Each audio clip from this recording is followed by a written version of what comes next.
ഹെഡോ? അതെന്ത് സാധനം? സാധനമല്ല, പത്രം. ഞാൻ അതിന്റെ printer cum publisher cum editor cum report. ഞാൻ താനാണ് കക്ഷിയല്ലേ?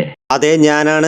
പാലക്സി സിനിമ. അത് തൃശ്ശൂർ ആൾറെഡി ഹൈലൈറ്റ് ഗ്രൂപ്പിന്റെ മാള് വന്നിരിക്കുക. അപ്പൊ ഇനി അടുത്തത് ഹൈലൈറ്റ് ഗ്രൂപ്പിന്റെ മാൾ ഓപ്പൺ ആവാൻ പോകുന്ന കൊച്ചിയിലാണ്. ഈ ഹൈലൈറ്റ് ഗ്രൂപ്പ് എന്ന് പറയുന്നത് തന്നെ ഒരു റിയൽ എസ്റ്റേറ്റ് ഗ്രൂപ്പാണ്. അതായത് ഹൈലൈറ്റിന്റെ തന്നെ ഒരു പ്രസ്റ്റീജിയസ് പ്രോജക്റ്റ് ആയ ഹൈലൈറ്റ് ബൊളിവിയാഡ് എന്ന് പറഞ്ഞൊരു പ്രോജക്റ്റ് ആണ് കൊച്ചിയിൽ വരുന്നത്. ഇത് വരുന്നത് വെല്ലിംഗ്ടൺ ഐലൻഡിലാണ്. വെല്ലിംഗ്ടൺ ഐലൻഡിൽ തന്നെ വാട്ടർ ഫ്രണ്ടേജ് ആയിട്ടാണ് ഇത് പണിയുന്നത്. ഇതൊരു വാട്ടർ ഫ്രണ്ടേജ് പ്രോപ്പർട്ടി ആയതുകൊണ്ട് തന്നെ നോർമലി മാളുകളെല്ലാം ക്ലോസ്ഡ് ആ രീതിയിലല്ല ഇവർ പണിയാൻ പോകുന്നത്. ഓപ്പൺ രീതിയിലായിട്ട് കായലിന്റെ ഭംഗി ആസ്വദിക്കാവുന്ന രീതിയിലാണ് ഇത് പണിയുന്നത്. അതായത് കായലിന്റെ ഭംഗി ആസ്വദിച്ചുകൊണ്ട് തന്നെ നമുക്ക് ഷോപ്പ് ചെയ്യാൻ സാധിക്കുന്നതാണ്. ഇപ്പൊ തിയേറ്ററിലോട്ട് വരാനാണെങ്കിൽ ഇവിടെയും പാലക്സി സിനിമാസ് തന്നെയാണ് വരുന്നത്. ഇതിന്റെ കൂടുതൽ വിവരങ്ങളൊന്നും അറിയാൻ സാധിച്ചില്ല, എത്ര സ്ക്രീനുകൾ ഉണ്ടാകുന്നു. മിക്കവാറും ഈ തിയേറ്ററിനകത്ത് ഒരു ലക്ഷറി സ്ക്രീൻ, എപ്പിക് സ്ക്രീനും ഉണ്ടാവാൻ സാധ്യതയുണ്ട്. പഴയ തോപ്പുംപടി ഓവർബ്രിഡ്ജ് ചെയ്യുന്ന ഈ മാള് നമുക്ക് കാണാൻ സാധിക്കുന്നു. ഇത് ഭയങ്കര രസമുള്ള ഒരു മാളാണ്. ഈ സാധനം വന്നു കഴിഞ്ഞാൽ രസമായിരിക്കും. എനിക്ക് ഈ ഹൈലൈറ്റ് ഗ്രൂപ്പിന്റെ മാള് പ്രോജക്റ്റ് എനിക്ക് ഭയങ്കരമായിട്ട് ഇഷ്ടപ്പെട്ടു. നിങ്ങൾക്കോ? നിങ്ങളുടെ അഭിപ്രായം കമന്റ് ചെയ്യുക.